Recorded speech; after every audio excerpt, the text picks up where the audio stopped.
Welcome back to Building Character, where we figure out how to play as your favorite fictional characters in Dungeons & Dragons. Join the Patreon for all these character sheets and like and subscribe for less wedgies next time you play. Maybe. Today we're building Captain Underpants because sometimes you want to play an edgelord and sometimes you want to play an indestructible man with mammoth strength and a pair of briefs. Honestly, I make the builds, you make the characters. If you want to put eyeliner on Captain Underpants and talk about vengeance, be my guest.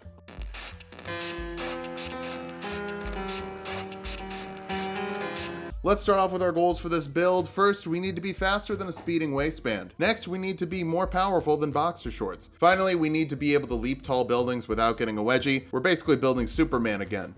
For stats, enjoy it point by fans, we're min-maxing. Strength, dexterity, and constitution all the way up to 15. Drop intelligence, wisdom, and charisma all the way down to 8. You can yeet a car, avoid most hits, and soak up the ones you do take. But you're regularly duped by children, hypnotized easily, and it's hard to convince someone to give you a discount when you're not wearing pants. Principal Krupp is a human, but Captain Underpants is from outer space, so we'll make him a Protector Aasimar for +2 charisma and +1 wisdom, 60 feet of dark vision. The light cantrip for a different kind of flashing, celestial resistance to resist necrotic and radiant damage, and healing hands to heal a creature an amount equal to your total level as an action. It doesn't have to be like magical healing, you could just call it a second wind, especially because we're not grabbing any fighter levels. Take the entertainer background for acrobatics and performance, even though you're not an entertainer. I just want those skills. You've got to be nimble and sing your own theme music. We'll kick things off as a barbarian, letting us grab 2 skills from the barbarian list, like athletics and perception, for some cotton-powered vision. Honestly, this might be the most in-character level we've ever had, kicking things off with unarmored defense to make your AC 10 plus your dexterity and constitution modifier when you're not wearing armor. You're not even wearing a shirt. You also get to rage, transforming into a hero with resistance to bludgeoning, piercing, and slashing damage, advantage on strength checks and saves, and extra damage to strength-based attacks. This includes unarmed attacks, which currently are dealing 1 plus your strength modifier and damage, but we'll get something better for it in a second. Tra-la-la. But the real reason I wanted to build Captain Underpants was because I want to talk about nets. Nets are really fun, especially early game, even if they fall off in terms of use later. It's a ranged thrown weapon that doesn't deal damage. Instead, when it hits a creature of large or smaller, they're restrained until they use their action to make a DC 10 strength save to escape, or someone hits it with 5 slashing damage. Even if they do escape, you wasted their action by wrapping them up in pre-stretched cotton. When we get an extra attack later in the build, you still won't be able to make 2 attacks with it, which is one of the 2 reasons it gets bad at higher levels. The other being that the saving throw never scales. It's always just DC 10 strength or the 5 slashing damage to the net, which is also not hard. But if you find a spellcaster with no weapons, this can be pretty great. Second level barbarians get reckless attacks, letting you make your attacks with advantage if you're willing to give your enemies advantage to hit you. Honestly, your enemy is probably like the Fartinator or something. Give them advantage. They have to live with that every day. You also get danger sense, letting you get advantage on dexterity saves against spells and traps you can see. That should help you avoid the flaming farts of the Fartinator. Third level barbarians can choose a primal path. Berserkers can go into a frenzy, letting you make an attack with a bonus action while you're raging, even if you'll take a level of exhaustion when your rage ends. But you're an educator, you're probably used to being a little exhausted. As a Protector Aasimar, you also get Radiant Soul, letting you give yourself a flying speed and extra radiant damage to 1 attack per round.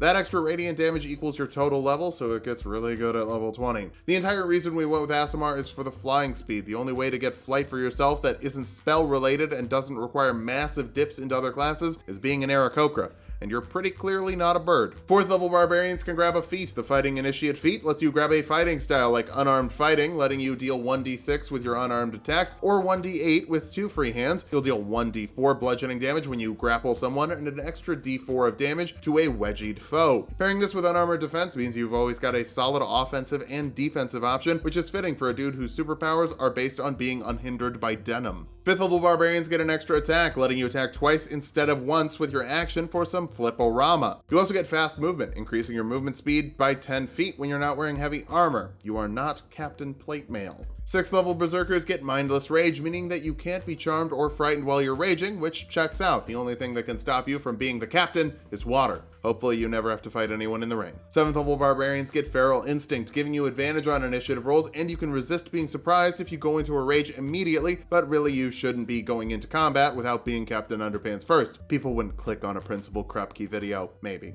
I'm not great at guessing what people want from me. 8th level barbarians get an ability score improvement, round up your strength and constitution for more health and bigger hits. Your entire fighting style boils down to hit hard, take hit, big win. 9th level barbarians get brutal critical, letting you add extra damage die to all of your critical hits. That's gonna be a big old kablam graphic on a hit. 10th level berserker barbarians get intimidating presence, letting you force a wisdom saving throw on creatures of 8 plus your proficiency bonus and charisma modifier. Failing that, they're frightened until the end of your next turn. Honestly, not the best use of your action in my opinion, but since you're an Aasimar, it will be a little more likely to work. 11th level barbarians get relentless rage, letting you stay at 1 HP when you normally hit 0 HP if you can pass the DC 10 constitution save. You can use this as many times as you want, but the DC goes up by 5 each time. You're more durable than an elastic waistband. I believe in you. 12th level barbarians get another ability score improvement. I'd actually recommend the resilient feat for dexterity for proficiency with dexterity saving throws and +1 to round up the score. Fireball is a dexterity save, and if your briefs get burnt off, you're gonna be in some serious trouble. 13th level barbarians get another brutal critical die for a full kaplow graphic when you can land a crit, which should be more common with your reckless attacks. 14th level berserkers get retaliation, letting you make an attack with your reaction after you take damage from a creature within 5 feet of you. Nothing stings quite like the snap of a waistband stretched too far. I'm all about edgy Captain Underpants. I'm coming around to it. 15th level barbarians get persistent rage, meaning that your rage only ends early if you want it to, so even water won't be able to drop you out. Technically it couldn't anyway, but there isn't anything in Dungeons and Dragons for that. I guess like vampires in the monster manual, but you don't fight vampires.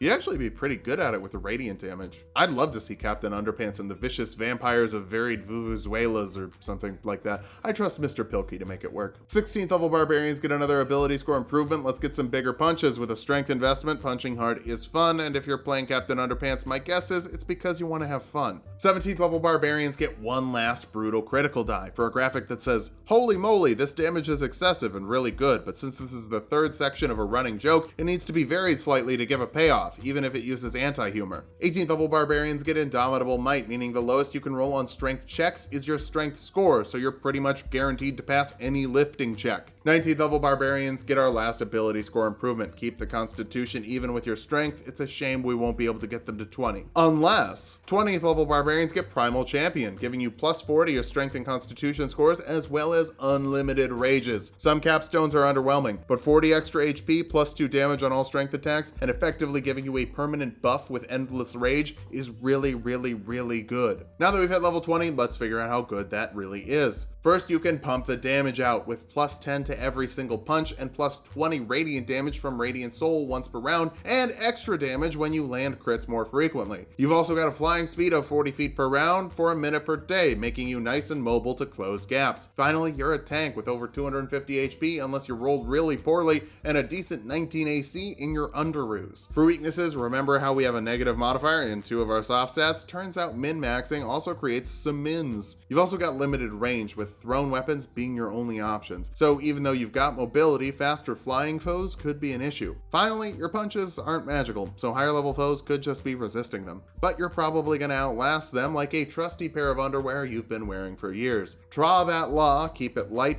and stay in the fight. Just watch out for problems you can't punch away. It'd be rough if you went into a fight under-prepared. Thanks for watching. If you liked the video, subscribe for more. We're making a video every day in December. Join the Patreon for these character sheets and sub to Tulok and Mango for more Tulok fun.